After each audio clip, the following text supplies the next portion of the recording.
A very fresh and pleasant morning to one and all present there. How are you all? I hope you all are fit, fine, and healthy. As your periodic test 2 has been completed successfully, so today we'll begin with our periodic test 3, worksheet 4, nature, the creator, and destroyer. Okay, nature itself is a creator. Nature creates something and it destroys.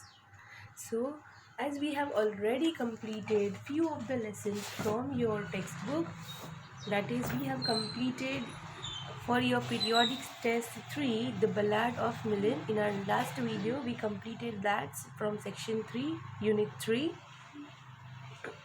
From unit 4, Nature, Creator and Destroyer, section 1, Something Wonderful Happens When You Plant a Seed, by Mia MacDonald. Section 2, Flames in the Forest, by Ruskin Bond. And section 3, The River, by Valerie Bloom. These all the 3 lessons I have already completed before the periodic test 2 was held. So in your periodic test 3, the unit 3 section 3 and unit 4, all the 3 parts will definitely come. Apart from that, a few more lessons are there. I'll send you what is the syllabus of periodic test 3. As we have completed unit 4 of your course book, so we are moving to our worksheet number 4, which is also going to come in your periodic test 3. Okay, so let us start with our worksheet 4. Here we are having one grammar topic, that is finite and non-finite verbs. Okay, what are finite verbs? A finite verb is in a sentence agrees with the subject of the sentence. See, in number and in person, and also shows the time, that is past, present or future. Okay, when you are given a sentence, first of all you have to find out that does it agree, does it show the time. Time means tenses, that means past tense, present tense or future tense. If it shows, then you need to find out the verb given in the sentence, is it finite or infinite. How will you identify it? If the verb in a sentence agrees with the subject, that means if you're having the subject and to identify which is the subject, which is the verb, and if the verb agrees with the subject in terms of number or in person, then it is known as finite verbs. Here example is given. The chiefs participating in competition had to cook an Indian dish. The chefs participating in the competition. Okay, so participating is a verb. Okay, had to cook an Indian dish. So here had to cook. So had to cook. We'll see this question again. The chefs participating in the competition had to cook an Indian dish. So here you can see that the chefs participating in the competition is a subject. Okay.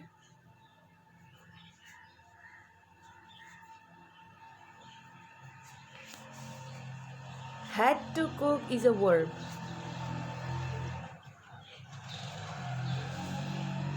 The chefs participating in the competition is a subject. Had to cook is a verb, an Indian dish. So the subject agrees with the the verb agrees with the subject. Okay, the chefs participating in the competition had to cook. So the verb agrees with the subject of the sentence in number or in person, but here in person, then it is known as finite verb. It also shows the tense, that is participating in the competition had to cook. So it's a past tense. Looking on the second question, my parents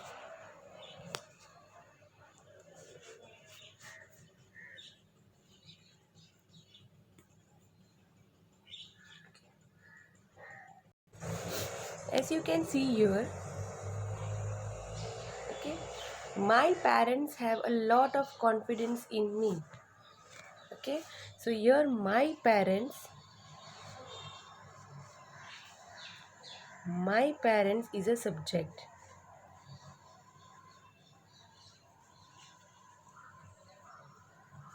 Okay, have is a verb.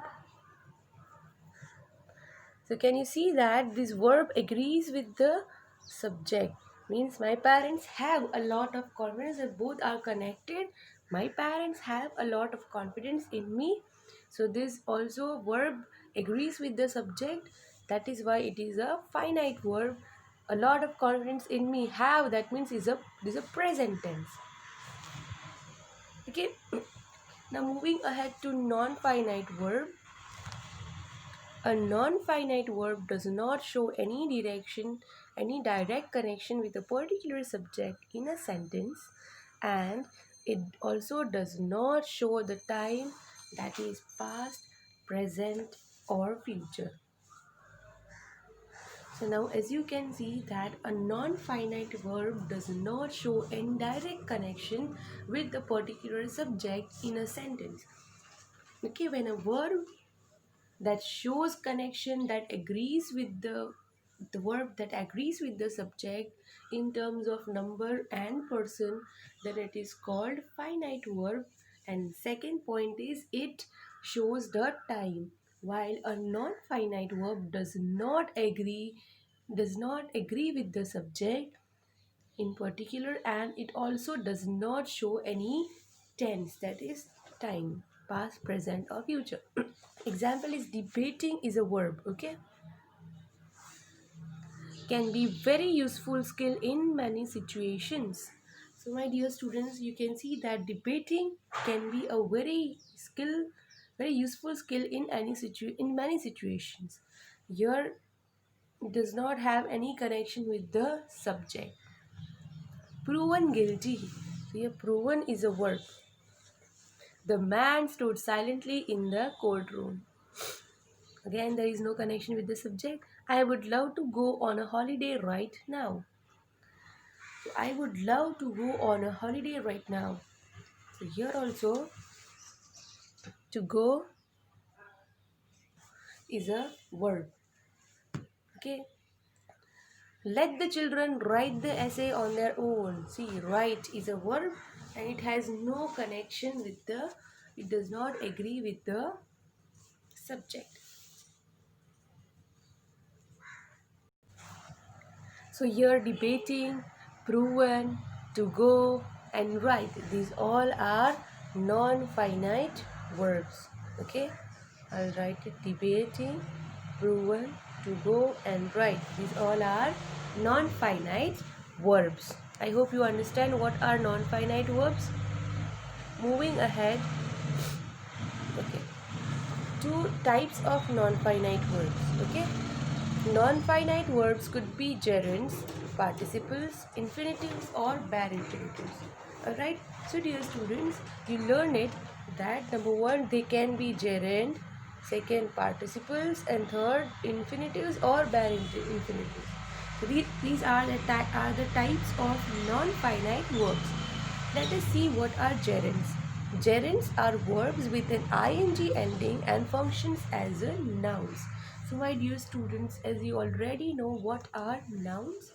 Noun means name of place, animal, person or thing. So when the verb ends with ing form and it acts like a noun, then it is a gerund. Talking about the participles, participles are verbs with ing, ed or en ending. Okay, if it is a gerund, it will end with ing and it will function as a noun, that is naming words. And if it is a participle, it can end with ing or ed or en. Okay, and functions as adjective. Okay, functions as adjectives. What are adjectives? Adjectives are the words which describes the noun. Okay, man is a noun. Tall man is a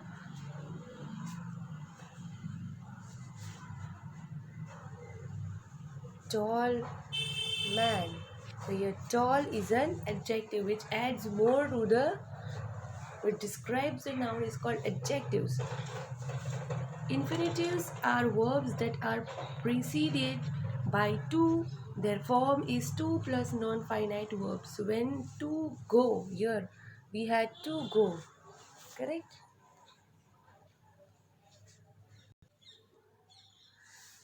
Here we had to go. Okay, so it is a what? It is an infinite verb. Okay, this is called infinitives. Okay, they are non-finite verbs and they are, the type is infinitives. So the form is to plus non-finite verb. Okay, the bare infinitive form of the verb is the infinitive without to. So if it is only go, it is not to go, it is called bare infinitives. Bare infinitives do not have to with it. Moving ahead to our exercise, that is question number 1, indicate whether the underlined verb form is finite or non-finite verbs. Okay, let us recall first what are finite and non-finite verbs. The finite verbs are the verbs which agrees with the subject, okay, and which shows the time. And non-finite verbs are the verbs which do not agree with the subject, which has no direct connection with the subject in particular, and which does not show the time. Okay, first is he decided to stay. So here, okay, he decided is a verb, correct? He decided to stay. Does it have that? Here he is a subject and decided is a verb. So he decided, so verb has direct connection with the subject, then it is a finite verb. Okay, moving ahead to question number 2, he wasn't swimming very well. So again, he is a subject, wasn't swimming is a verb. Okay, he wasn't swimming very well, so he was not swimming very well. So here he has no connection with the subject, then it is called a non-finite verb.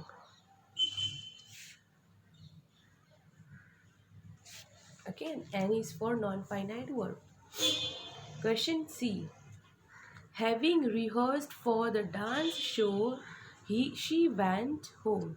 Having rehearsed for the dance show, she went home. So again, she is a subject.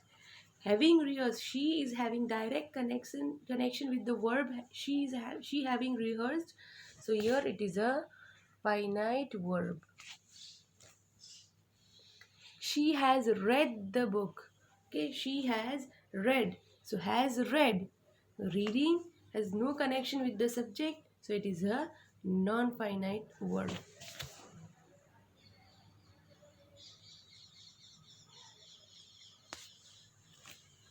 She has read the book.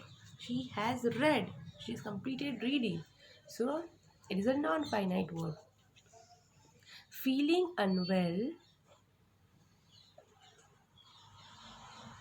Feeling unwell, I left the party. So feeling has no connection with the subject I. So that is why again it is a non-finite verb. Question F. Once opened for the public, the theatre became very popular. So once opened for the public, okay, so open, what open? Theatre. So it is a finite verb. They were caught while they were fighting in the class. Okay, so here they is a subject. They were caught while they were fighting. Okay, they were fighting. So it has direct connection with the verb. It is a finite. It is a non. Sorry. They were caught while. They were caught while they were fighting in the class. So were fighting is a verb and they were fighting. So it is a non-finite verb. Okay. The fighting has no direct connection with the subject. That is why it is a non-finite verb. Moving ahead to exercise number 2, match one part of the sentence in column A with their other parts in column B to form meaningful and correct sentences. Now, what you need to do, students, here in the column A, you have been given column A, you have to connect with column B. Okay, let us begin. We took a day off. The options with us are getting drenched in the rain, smoking is injurious to health, we took a day off to show their talent, to paint these days, having stolen the goods, from entering the restaurant in casuals, to go and visit our grandmother, and refused to come. So why do we take off a day off? To go and visit our grandmother. Okay, so this is your answer number 1. Moving ahead, if you don't take an umbrella, you risk. You risk, that is umbrella, then it is a rain. Okay, so if you don't take an umbrella, you risk getting drenched in the rain. Okay, so now I am learning. Okay, so I am learning to paint these days. This is your answer. I am learning to paint these days. I asked Rahul to meet me, but he. I asked Rahul to meet me, but he. Smoking is injurious to health? No. To show their talent? No. Having stolen the goods? No. He refused to come home. Okay? He refused to come home. Sorry, he refused to come. I asked Rahul to meet me, but he refused. Okay? It is common knowledge that first was having here, if you don't take an umbrella you risk getting drenched. Okay, I am learning to paint these days, and quote is refuse to come. Okay, it is common knowledge that smoking is injurious to health. Okay, it is common knowledge that smoking is injurious to health. The stage was set for the actors. Actors, what do? They have talent to show. So here the stage was set for the actors to show their talent. The thief denied. What did he deny? That denied having stolen the goods. This is your answer. The thief denied having stolen the goods. The rules forbid people from entering the restaurant in casuals. This is your answer. Okay. I repeat the answers. We took a day off to go and visit our grandmother. If you don't take an umbrella, you risk getting drenched in the rain. I am learning to paint these days. I asked Rahul to meet me, but he refused to come. It is common knowledge that smoking is injurious to health. The stage was set for the actors to show their talent. The thief denied having stolen the goods. The rules forbid people from entering the restaurant in casuals. These are your answers for your exercise number 2. I hope you understood exercise question 1 and question 2 that was on your page number 47. Moving ahead to page number 48 of your workbook.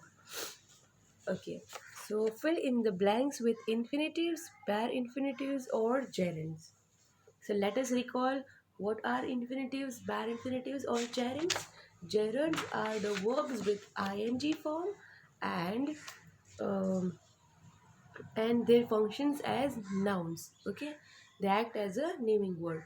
Now infinitives are the verbs that are preceded by to2 and their form is to2 plus non-finite verb.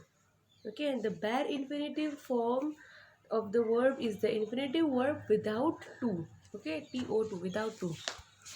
So let us begin. Okay. Question 1 is, I remember dash for long walks with my grandfather. I remember go for long. No. I remember to go. No. I remember going. So here your answer will be going. I remember going for long walks with my grandfather. So here it is a gerund, as it is ing form of go. I remember going for long walks with my grandfather. So it acts as a noun, that is why it is a gerund. Second is, exertion involves entertainment and dash about the place. Exertion involves entertainment and learning about the place.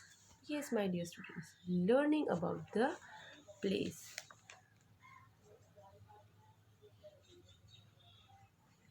So here your answer will be learning.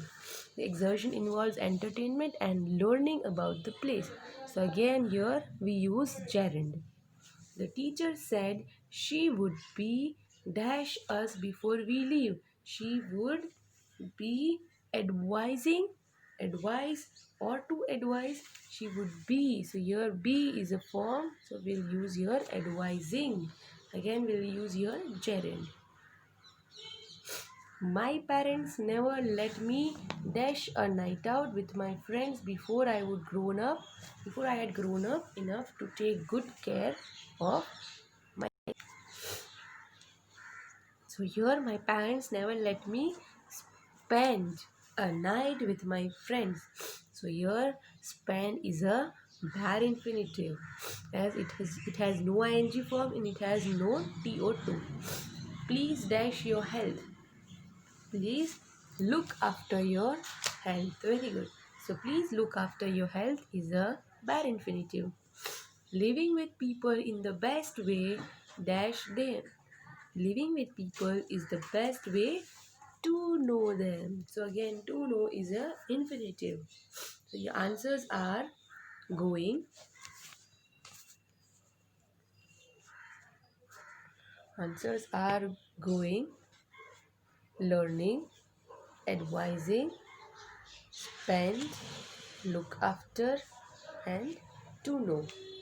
Okay, these are your answers for your exercise question 3. I hope you will complete your exercise till this much. We'll move up to our next topic in our next video. And yes, your homework is question 4 of your workbook.